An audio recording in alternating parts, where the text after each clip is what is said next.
J'ai l'extrait qui s'est mis en route, je sais pas. Ah, mais attends, mais comment comment j'enlève ça? Oh là là là là, bah, en plus ça va pas arrêter en plus. Voilà, c'est super. Que là, il y en avait beaucoup, hein. Là, il y en avait pour, je sais pas combien de temps, 41 minutes. J'ai pensé à un truc mortel. Ah ouais? Ouais, on va rajouter des sons de gratin. Fumer, c'est nul. Ça fait tousser. Parle avec les représentants de l'État. Moi, je suis pas dans les magouilles. C'était votre sœur. Ne la juge pas, tu ne la connais pas, t'es déjà occupé à la juger. Je compte 5, 4, 3, 2, 1. Et à 0, paf! Je lui explose la tête comme une pastèque. Il dit 5, 4, 3, 0 et après, paf! Pastèque. Je sais, c'est un peu décousu. Moi, je vous retranscris ça pêle-mêle aussi. C'est toi qui fais la loi maintenant. Je fais pas la loi, moi, non. Moi, je suis dans la diplomatie, moi. Attendez, c'est lesquels les Chinois qui étaient alliés aux nazis? Les Japonais? Les Japonais, c'est ça. Autant pour moi. Là, je n'en peux plus. Je suis en bout du rouleau. J'ai envie de rentrer, me foutre mes savates et terminer bonsoir. Is it okay with you?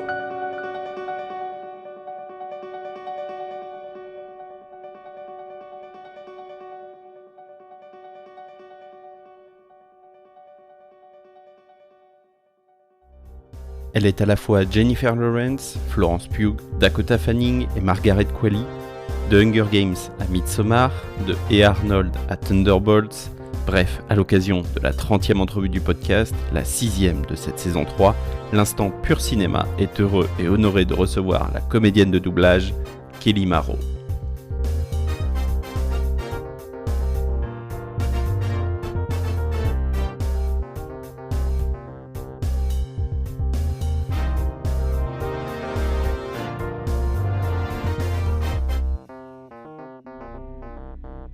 Hello, comment ça va? Ça va bien, et toi? Bah écoute, ça va super, merci de m'accorder de ton temps en ce dimanche peu ensoleillé, c'est la seule journée de la semaine où il fait un temps de merde. Espérons que ça dure pas. Je suis hyper heureux de te recevoir, merci pour ton temps, merci de m'accorder cette interview. Un mois d'avril hyper chargé à ce que j'ai compris pour toi, qui s'est fini en beauté d'ailleurs à Cannes Série, il me semble. Exactement, c'est ça. C'était un chouette mois d'avril avec la sortie aussi de Thunderbolt le 30 avril. Cannes Série, ça fait 2 ans que les voix françaises en fait sont invitées par Cannes Série et je trouve ça vraiment super en fait qu'un festival de cette envergure nous invite maintenant parce que voilà, c'est tout nouveau, ça fait que depuis 2 ans. L'année dernière, il y avait Brigitte Lecordier également qui était invitée. Et Dorothée et moi, et là cette année c'était Tony et moi, et voilà, et puis j'espère que ça va durer et voilà, et qu'il y aura de plus en plus d'invités, de comédiens. Complètement. Kelly, sache que j'ai recueilli un message qui t'est destiné. Ah. Quelqu'un que tu apprécies a souhaité te laisser un message et tu le découvriras à la fin de cette entrevue. Ah bah super. Pour l'heure, on attaque avec la partie 1, c'est l'heure de l'instant rencontre. Il est bizarre, ce sol. Il est pas palpable. C'est par où? Bonjour.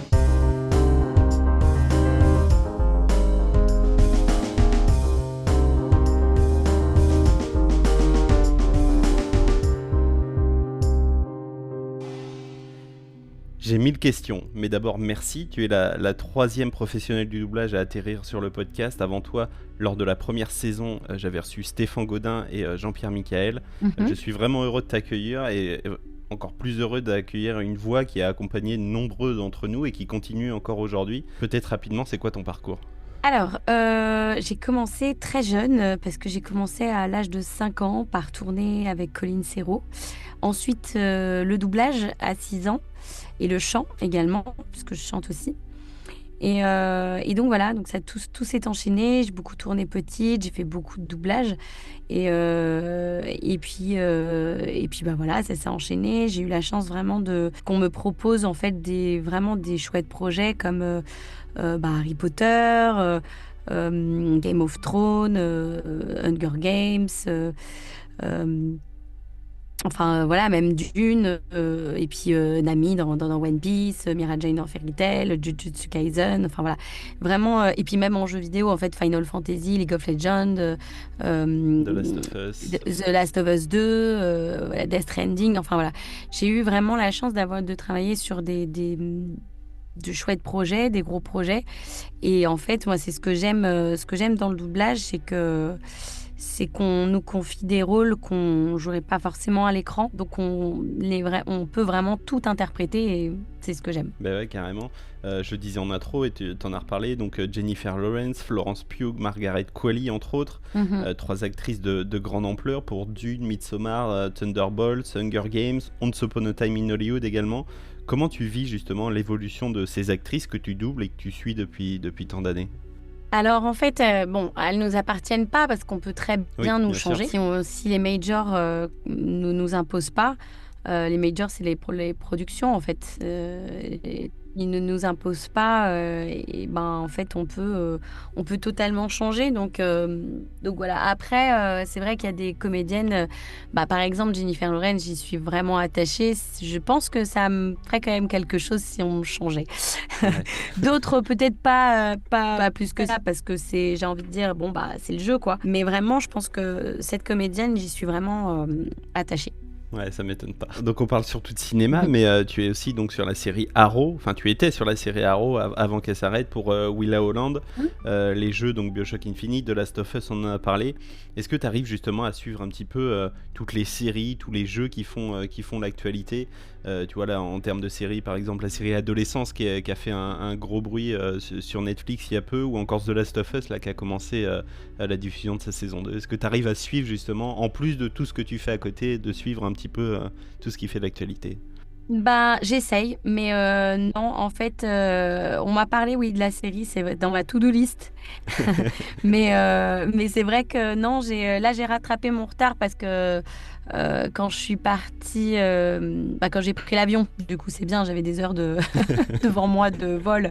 Donc, du coup, j'ai pu rattraper, par exemple, je voulais voir Le Comte de Monte Cristo, L'amour ouf, voilà, tout ce qui faisait un peu l'actu, et j'ai pu, du coup, les voir, mais c'est vrai que en fait, ça nous laisse très peu de temps. On est très pris en studio. En fait, on n'a pas vraiment de jours si après. Enfin, là, par exemple, la semaine prochaine, j'ai aucun jour off parce que la semaine, je suis en studio et j'enchaîne avec une convention. Donc, le 10 et 11 mai à Arras.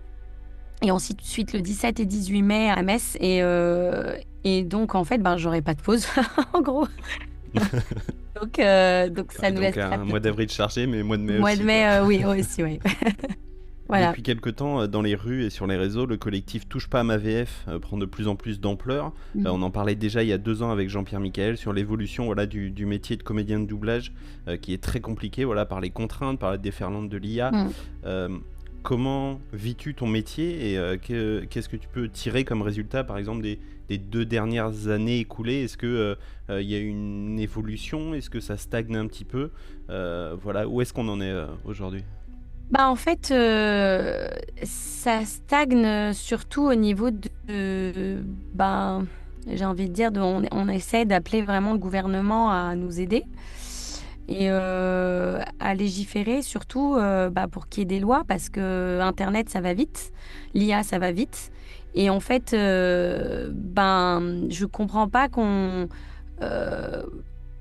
laisse en fait s'installer alors que c'est maintenant qu'il faut vraiment imposer en fait des cadrer, c'est-à-dire que c'est vraiment maintenant qu'il faut cadrer parce qu'après ce sera trop tard et rien n'est fait pour donc on essaie vraiment de sensibiliser aussi le public parce qu'il n'y a pas que nous autour de l'IA, il y a les musiciens, il y a tout l'artistique et les musiciens, les adaptateurs, et beaucoup de personnes autres. Et je comprends pas en fait qu'on laisse vraiment installer ça et on sait qu'on pourra plus revenir en arrière. Donc je pense qu'il faut cadrer avant qu'on puisse faire n'importe quoi. Comment ça s'est passé les derniers doublages justement pour Thunderbolt? Moi je sais que Jean-Pierre Michael me parlait qu'il avait fait quelques doublages où il ne voyait que la bouche de son comédien. Donc comment ça se passe aujourd'hui justement une expérience de doublage? Est-ce que ça a été quand même amélioré? Est-ce que c'est toujours un petit peu compliqué, complexe? Ah non, non, bah, c'est toujours comme ça parce que on a. Parfois, on a en fait l'image est très souvent pas en couleur, c'est toujours en noir et blanc avec des barres, enfin voilà. Mais ça, c'est normal parce que c'est pour la confidentialité et c'est pour le piratage. Donc ça, de toute façon, ça changera pas. Donc pas. Donc ça, de toute façon, oui, ça changera pas et c'est pas avec l'IA, voilà. Donc ça, maintenant, on a l'habitude, mais et on a ce qu'on appelle des confos après, c'est si par exemple dans la scène on est trop en dessous ou si ça va pas, on refait en fait. Voilà. On refait certaines scènes après avec le final. On va pouvoir passer à la seconde partie. Place à la partie 2, c'est l'heure de l'instant réminiscent. Le roi répudie la reine, la vieille épouse le perroquet, César devient roi. Je l'épouse et me voilà reine.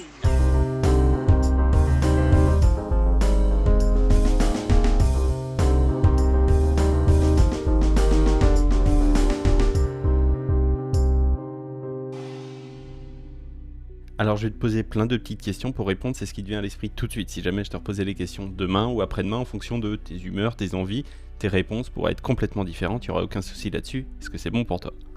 Quel film te ramène directement en enfance ? Alors, il y en a plusieurs, mais je dirais Et Arnold, la série Et Arnold. Ouais.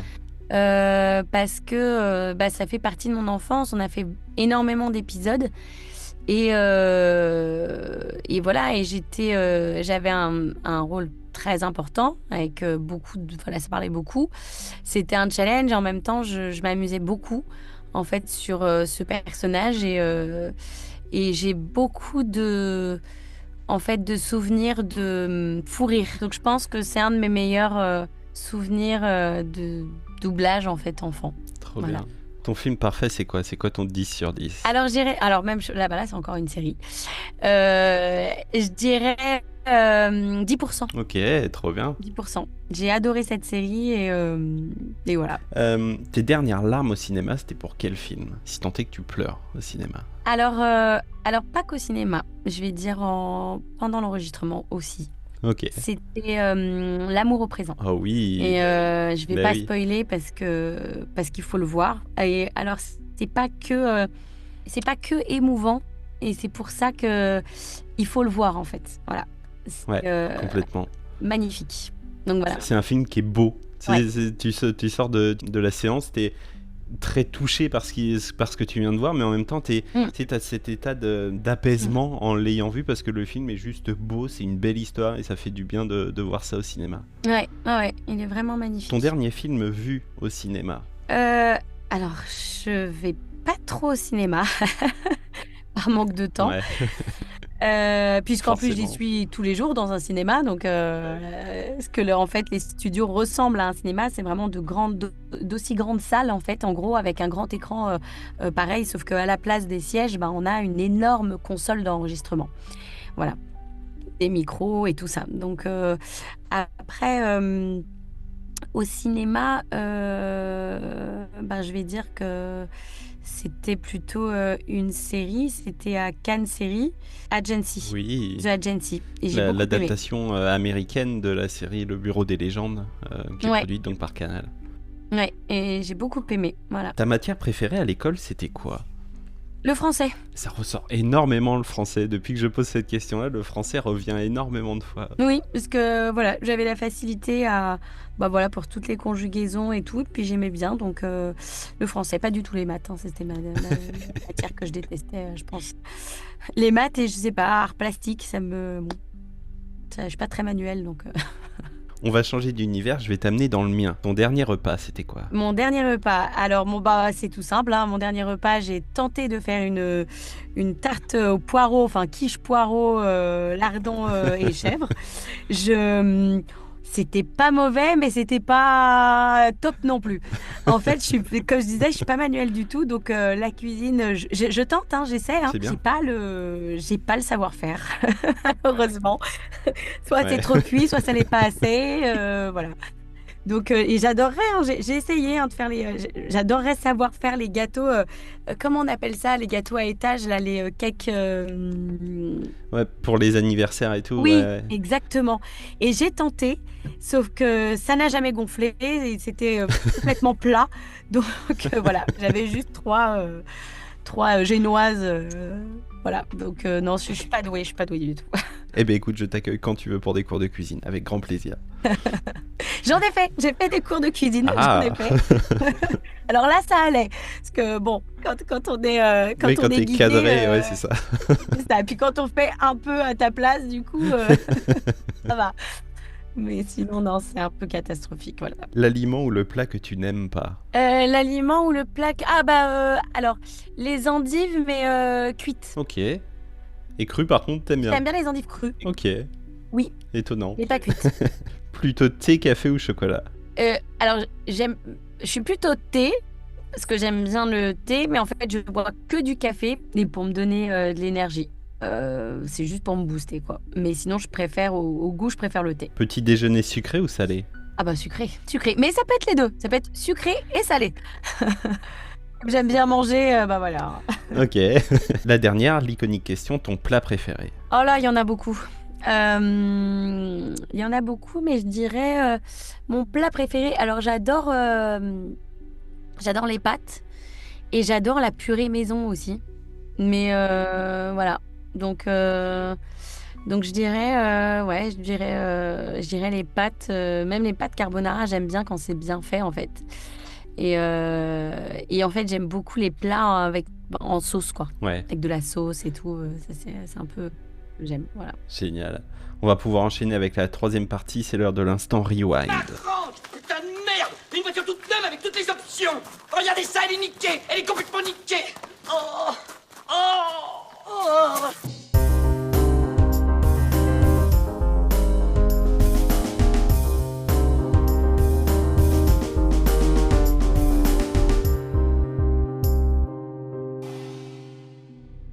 Donc je t'ai demandé pendant la préparation de cette entrevue des films ou des séries qui t'ont marqué ou qui ont marqué ton parcours. Je vais t'envoyer dans le chat des extraits que je vais te laisser écouter et puis tu me diras à la suite de l'avoir écouté en quoi justement ce film ou cette série a été marquante pour toi.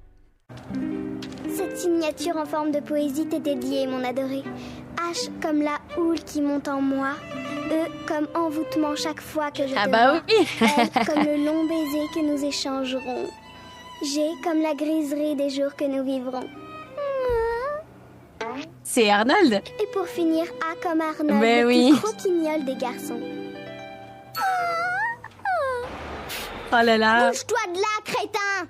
Quand j'entends ma voix, je me dis, oh là là, mais j'étais vraiment jeune. Hein. Petite voix, oh là là, ça fait trop bizarre. Je réécoute rarement en fait que j'ai fait en fait plus jeune, donc c'est trop marrant de réécouter un peu. Puis là, sans l'image, là j'entends vraiment que j'étais jeune. Hein. Je te laisse enchaîner, Kelly, avec l'extrait numéro 2, suivi directement de l'extrait numéro 3, et nous expliquer en quoi ces deux films, ces deux expériences ont été marquants pour toi. T'es sûr que t'as ton permis? La ferme! Ok, t'as un plan ou il faut que je me prépare au pire? Oui, mon plan c'est d'arriver à la SME. C'est bien pourri comme plan. De rien. Je tenais juste à dire que je ne connaissais pas Tresh. Je ne lui ai parlé Hunger Games. Mais oui. Il aurait pu me tuer, mais il a fait preuve de pitié. C'est une dette que je ne rembourserai jamais. Mais j'ai connu Wu. Elle n'était pas seulement mon alliée, elle était mon amie. Je la vois dans les fleurs qui poussent dans le pré près de la maison. Je l'entends dans le chant des gemmes au cœur. Je la retrouve en ma sœur Prime. Une aventure qui t'aura marqué et qui aura marqué, je pense, nombreux d'entre nous. C'est drôle parce que justement, comme on a entendu Florence Pugh juste avant et Jennifer Lawrence, c'est drôle parce que la directrice artistique qui est Danielle Perret, c'est elle qui m'a mise sur ces deux comédiennes, sur ces deux actrices, et je trouve qu'elle fait vraiment des castings incroyables. Elle a vraiment elle arrive vraiment à trouver les bonnes personnes, je trouve, et pour ces castings Trop bien. Et voilà. Moi, je suis encore plus heureux de voir la saga Hunger Games continuer avec tous les bouquins qui continuent à être publiés et les films qui continuent à sortir. C'est vraiment plaisant. C'est vraiment un univers qui est passionnant, je trouve, à suivre. Ouais. Ouais. Oui, donc Hunger Games, oui, un super souvenir. C'est la première fois où je doublais Jennifer Lawrence. Bah voilà, je l'ai doublée dans tous ses films et j'aimerais vraiment un jour, peut-être, j'aimerais bien la rencontrer un jour. Bah ouais, carrément, on te le souhaite. Pour la suite, donc moi j'avais sélectionné que 3 propositions parmi tout ce que tu m'avais fait parvenir, mais j'ai quand même souhaité en rajouter un quatrième qui m'a particulièrement touché. Je te laisse lancer donc le dernier extrait. L'extrait bonus ? C'est ça. Je suis désolé, mais est-ce qu'on se connaît? Oui, non, c'est moi qui vous ai renversé. Désolée. C'est pas grave. Je vais bien. Tout va bien. Ça fait beaucoup. Vous avez le droit de ne pas aller bien. J'ai pas envie de suivre un traitement qui va nous faire perdre du temps. Pourquoi tu prends ce risque? Parce que je veux pas qu'on oublie. Ouais, un film magnifique, particulièrement important pour moi. Et je trouve c'est vraiment, il est magnifique ce film. Et vraiment, j'invite à le voir parce que je trouve qu'il n'y a pas d'équivalent. Voilà. Donc L'amour représente, dans lequel tu doubles Florence Pugh aux côtés donc de Donald Renew. Moi j'ai choisi de passer cet extrait parce que il fait d'ores et déjà partie de mon top de fin d'année. Je le sais, parce que ça a été le tout premier film que j'ai vu cette année en 2025. Je crois que j'ai dû le voir le 2 janvier ou le 3 janvier, quelque chose comme ça. Et c'est un film qui m'a secoué, où les larmes ont coulé assurément. Et donc tu as accompagné ce moment-là. Ça fait très longtemps que j'avais pas pleuré comme ça dans une salle de cinéma. Donc la VF en est assurément pour quelque chose. Et voilà, on en parlait tout à l'heure, c'est un film qui est touchant, émouvant et en plus de ça qui est beau. Et moi j'ai un rapport aussi particulier avec le film. Donc voilà. C'est vraiment un film magnifique et puis voilà, d'avoir été si bien entouré aussi en direction artistique, c'était Barbara Tissier, Donald, et on a enregistré tout le temps ensemble et j'ai hâte d'ailleurs que le film sorte parce que il y aura un making of. Et voilà, et j'ai vraiment hâte parce que voilà, j'ai hâte. Et on va pouvoir avancer donc à la 4e partie, c'est l'heure de l'instant jeu. C'est la piquette, Jack. Tu sais pas jouer, Jack. T'es mauvais.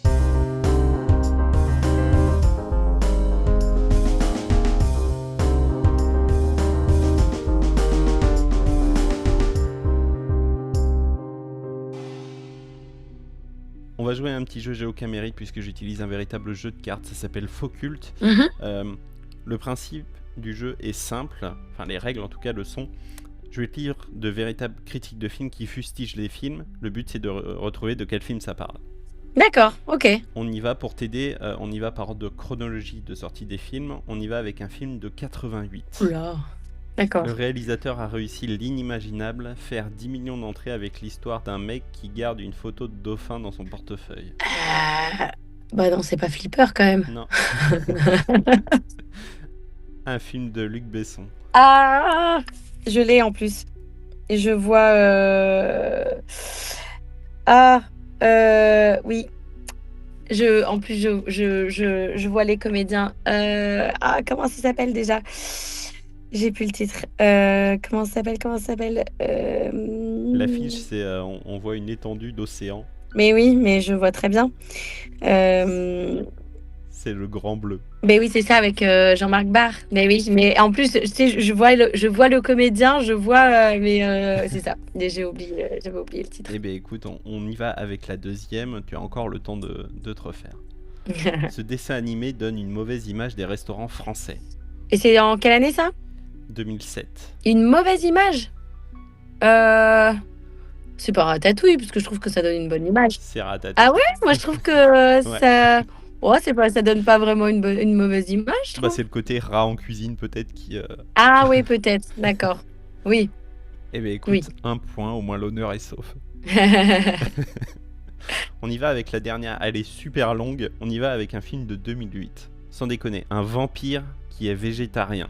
Non, non et non. C'est un blasphème. Un vampire, c'est une créature nocturne, pas un mannequin pour L'Oréal. Merci pour ces questions existentielles à 2 balles. Tout ça pour une nana qui a autant de profondeur qu'un tiroir caisse de supermarché. C'est Twilight. Ouais, c'est ça, Twilight. Ok, c'est drôle. Eh bien écoute, 2 sur 3. C'est pas mal du tout. Bravo à toi. Il est déjà l'heure de se quitter, on passe à l'ultime partie. La partie 5, c'est l'heure de l'instant remerciement. Merci. Ah si, merci. Faut goûter.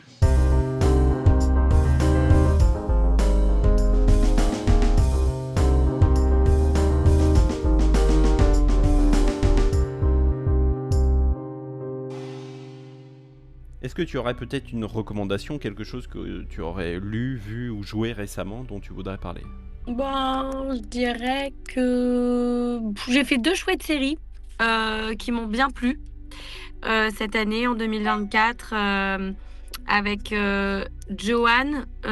C'était avec Sophie Turner. J'ai retrouvé Sophie Turner sur cette série qui est tirée d'une histoire vraie. Ça s'appelle, en fait, c'est Joanne, mais c'est la voleuse de diamants. Et j'aime bien, en fait, faire des films ou séries inspirées de faits réels. Voilà, je trouve que c'est sympa. J'ai bien aimé la série. Elle est vraiment chouette aussi dans cette série, Sophie Turner. Et puis l'autre, c'est Gentleman. J'ai adoré. Avec Kaya Scodelario, une actrice aussi que je double souvent. Et c'est Guy Ritchie, le réal. Et voilà, j'ai trouvé que c'était vraiment une chouette série. Je me suis bien amusée à la faire. Voilà. Génial, eh bien, écoute, on aura l'occasion d'aller voir ça. Mhm. Il est l'heure, tu vas pouvoir lancer la petite surprise que tu as reçue tout à l'heure, le message qui t'est destiné. Ah oui, alors. Bonjour Miss Kelly, vous ne me connaissez pas, mon nom est inconnu et ma voix est très inconnue aussi. Je m'appelle malheureusement Pierre-Alain de Garrigue, dit Padge. Vous ne m'avez jamais vu, mais moi je suis tellement un fan extraordinaire de vous. Je vous trouve tellement incroyable dans le rôle de... Et puis alors celui de... Puis alors évidemment le... Et ça, je trouve que voilà, on dit souvent quand je suis de l'autre côté du monde, on me dit vous connaissez Kelly Maro. Alors je fais bien sûr je connais Kelly Maro. J'ai fait de la prison, elle était visiteuse de prison. Voilà, non en fait voilà, c'était pour dire bonjour ma petite Kelly. Je suis très content qu'on se voit très souvent en convention avec ton talent et ta gentillesse et toute la famille. Anecdote pour les auditeurs. Quand Kelly Maro vient en convention, elle débarque pas avec Kelly Maro tout seul, c'est-à-dire elle-même. Elle débarque, ils sont 60 de la famille. Parce qu'elle a un petit peu des enfants quand même. Voilà, un énorme bise. J'espère que l'émission se passe bien. Merci d'avoir pensé à moi pour t'envoyer des bonnes ondes. Et évidemment, c'est la famille.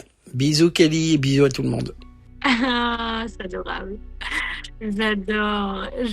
Ah, merci pour ce message, c'est trop chouette. C'est trop chouette et adorable. Oui, alors c'est vrai, l'anecdote, c'est vrai. L'anecdote, c'est que comme je suis toute la semaine en studio, la seule chose en fait que je demande lorsque je viens en convention, c'est de venir avec mes enfants. Parce que sinon, je les vois plus, quoi. Donc voilà, donc c'est la seule. Et comme j'ai un petit garçon, alors j'en ai 3, hein, mais j'ai un petit garçon, donc l'aîné a presque 20 ans, donc il est grand. Et donc il ne me suit plus en convention, hein. Mais par contre, j'ai mon petit garçon qui a 11 ans et qui adore justement qui adore les conventions parce que c'est vraiment, là, il est vraiment pile dans l'âge et je trouve que c'est assez familial d'ailleurs, tout ce qui est proposé. Donc, il fait les activités et tout, il s'éclate quand il vient avec moi. Et il est trop content aussi, il est fier de sa maman, donc voilà. Donc, il est tout content de venir avec moi et j'ai ma petite fille de 2 ans. Et donc voilà, donc ma petite fille de 2 ans, voilà, je veux qu'elle soit avec moi et pas voilà, et j'ai pas envie qu'elle rentre le soir et qu'elle ait pas sa maman. Donc là, comme ça, ils peuvent vraiment venir voilà, me voir, venir déjeuner avec moi, enfin voilà, être quand même présent. Et même chose, voilà, pour moi le soir, au moins je me retrouve avec eux et même la journée, quoi, je les vois. Donc c'est vraiment ce que je demande quand je vais en convention. c'est que je vienne avec ma famille. Sinon, en général, je les fais pas parce que j'ai pas envie de laisser mes enfants seuls. Oui, c'est ça, c'est déjà un métier qui te demande déjà tellement de temps que les conventions étant le week-end, c'est vrai que c'est tout à fait compréhensible. Ouais. Voilà. Eh bien écoute, voilà, petit message donc de Padge qui a gentiment et très rapidement accepté de te laisser ce message. Et je le remercie et je le salue s'il passe par ici. Ouais, j'adore. C'est gentil, j'adore. Et en plus, j'étais en train de chercher quand j'ai entendu sa voix. Je me suis dit, mais oh là là, je connais. Qui c'est J'adore. Il est trop drôle en plus. Et donc on peut te retrouver donc depuis début mai avec le film Thunderbolts où tu doubles Florence Pugh, mais également il me semble depuis la mi-mai j'ai cru voir Destination Finale 6. Exactement, en mai. Et ben voilà, en tout cas Kelly, merci pour ton temps, merci pour ta confiance, ça a été un réel bonheur de t'accueillir. Je te souhaite une bonne continuation et puis je l'espère à très bientôt. Merci, à très bientôt. Et y a quelqu'un? Non, y a personne. Ah bon? Je vous l'avais dit que vous me le paieriez. Payeriez. Je vous l'avais dit. Désarmez-les et récupérez Nico. C'est pas moi. C'est qui alors? J'ai vu, je sais qui c'est, mais je dirai rien. Vous savez découper une sole, un loup, un turbo? J'ai des notions mécaniques. Bon, tout le monde règle sa montre. Mission, quelle heure est-elle? 14h12. Midi 5, parfait. Arrivée d'air chaud.